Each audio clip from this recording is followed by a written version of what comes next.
Number 1 na putahe sa handaan, pork lumpia Shanghai. Please like, share, subscribe my YouTube channel. Mga mami, ituturo ko po sa inyo kung paano po ako gagawa ng pork lumpia Shanghai. Nag-slice lang po ako ng tenderloin pork.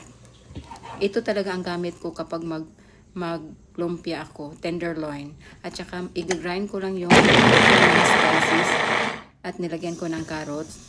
Tapos at saka yung pork. I-grind ko lang yan. Tapos i-mix ko lang sila lahat. Mixing lang po. Tapos lagyan ng salt and pepper.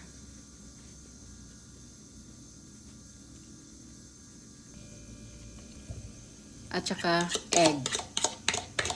At saka nilagyan ko rin yan ng oyster sauce. Tapos halo-haloin lang. Yun na ang resulta. Ibalot ko lang yan sa lumpia wrapper. Tapos tansa-tansa lang yung paglagay sa pork na ginatimplahan ko.